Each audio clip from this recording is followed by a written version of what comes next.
హైదరాబాద్ అంటేనే బిర్యానీకి ఫేమస్. హైదరాబాద్ పేరు చెబితే గుర్తొచ్చేది బిర్యానీ. ఏ వీధిలోకి వెళ్ళినా కనిపించేది బిర్యానీ. ఐస్ క్రీమ్లో ఫేమస్ కు కొదువే ఉండదు. ఇక ప్రపంచంలో దొరికే అన్ని కూల్ డ్రింక్స్ నగరంలో లభిస్తాయి. బిర్యానీ, ఐస్ క్రీమ్లు, కూల్ డ్రింక్లకు కొందరు ఫుడ్ లవర్స్ ప్రాణాలు ఇచ్చేస్తారు. కానీ ఈ ఫుడ్స్ వెనుక తెలియని కుట్ర కూడా ఉంది. రుచికరమైన ఫుడ్ దొరకడం దేవుడెరుగు.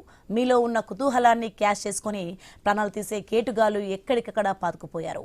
బయటి ఫుడ్ ఎక్కువగా తినే వాళ్లకు హెచ్చరిక లాంటి సంఘటనలు ఈ మధ్యకాలంలో నగరంలో అనేకం వెలుగులోకి వచ్చాయి.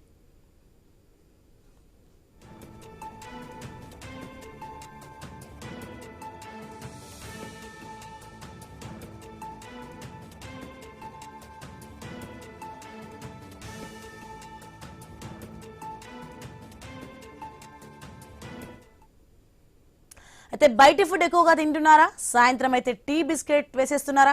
మీకు సమోసా అంటే ఇష్టమా? నాన్ వెజ్ వంటకాల్లో అల్లం పేస్ట్ వేసేస్తున్నారా? నెయ్యి వేసుకుని దోశలు లాగించేస్తున్నారా? నైట్ టైం రైడ్కి వెళ్ళి ఐస్ క్రీమ్ తింటున్నారా? ఒక్కసారి ఆగండి, లేదంటే కల్తీ కడుతో మీ ఆరోగ్యం దెబ్బతింటుంది. 100 ఏళ్లు నిండకుండానే అనారోగ్యంతో టపా కట్టేస్తారు. జాగ్రత్త.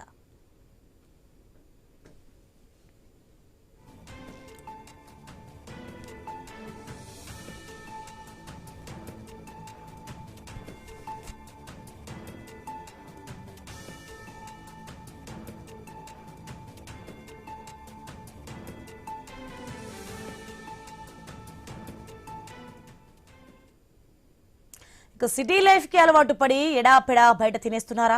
వేసవి మొదలైంది కదా అని ఐస్ క్రీమ్లు తింటున్నారా? ఇక అంతే సంగతులు. ఒక్క నిమిషం ఆగండి. ఉదయం వాకింగ్కి వెళ్ళి అలా సరదాగా టీ తాగేస్తున్నారా? అదే మీకు చివరి రోజు అవుతుంది. జాగ్రత్త. సాయంత్రం అయితే చాలు టీతో పాటు సమోసా, బిస్కెట్ లాగించేస్తున్నారా? వెంటనే ఆపేయండి, లేదంటే ఆసుపత్రి పాలు కాక తప్పదు.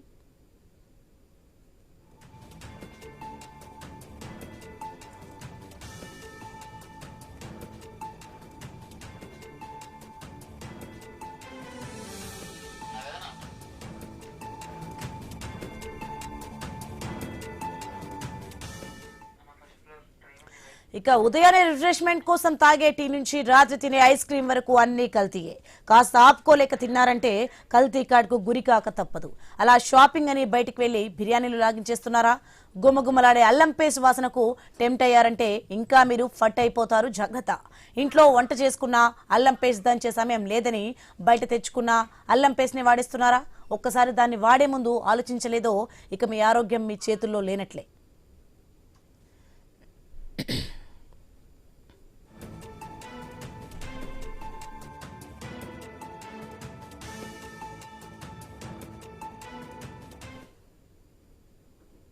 ఇక నగరంలో అయితే కొద్ది రోజులుగా ఎక్కడ చూసినా అంతా కల్తీమయమే. ఆఖరికి టీ పౌడర్ కి బదులుగా చెక్క పౌడర్ అమ్మేస్తున్నారు. ఆహా ఓహో అనుకుంటూ అదే తాగేస్తున్నారు జనం. చాలా మందికి టీతో పాటు బిస్కెట్ తినే అలవాటు ఉంటుంది. ఇప్పుడు అదే మీ కొంప ముంచేస్తుంది సుమా.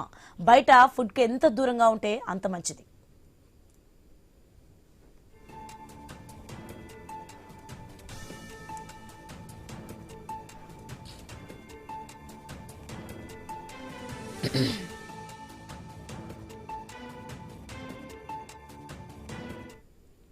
ఇక ఇదిలా ఉంటే మెలార్దేవ్పల్లి పోలీస్ స్టేషన్ పరిధిలోని కట్టెదాన్ పారిశ్రామిక ప్రాంతంలో కలుషితమైన అల్లం వెల్లుల్లి పేస్ట్ ను విక్రయిస్తున్న కేంద్రంపై హైదరాబాద్ టాస్క్ ఫోర్స్ హెచ్ఫాస్ బృందం సంయుక్తంగా దాడి చేశాయి.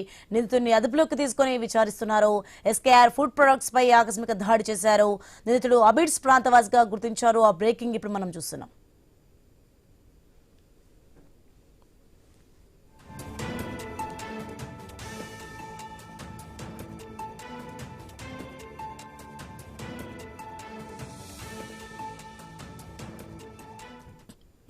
ఇక అపరిశుభ్రమైన ప్రాంతంలో ప్లాస్టిక్ డబ్బాల్లో అల్లం వెల్లుల్లి పేస్ట్ ను తయారు చేసినట్లు గుర్తించారు.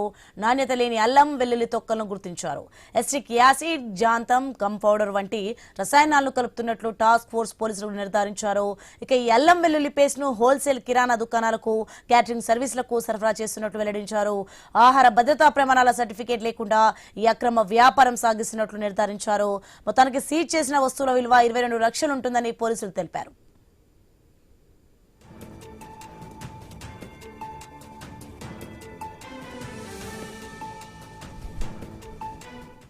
ఇక తాజాగా కల్తీ చేసిన కేటుగాళ్లకు సిపి సజ్నా స్ట్రాంగ్ వార్నింగ్ ఇచ్చారు. ఆహార పదార్థాలు కల్తీ చేస్తే చర్యలు తప్పవని హెచ్చరించారు. ప్రజల ప్రాణాలకు హాని కలిగిస్తే వదిలే ప్రసక్తే లేదని సూచించారు. ఫుడ్ కల్తీ అనేది సమాజంపై దాడి చేయడమే అవుతుందన్నారు. బిస్కెట్ల నుంచి పాల వరకు అన్ని కల్తీ చేస్తున్నారని ఆరోపించారు. నెల రోజుల్లో 61 కేసులు నమోదు చేశామని సిపి సజ్జనార్ వెల్లడించారు. ఇప్పటి వరకు 64 మందిని అరెస్ట్ చేసి 15 టన్నుల కల్తీ ఫుడ్ సీజ్ చేశామని చెప్పారు.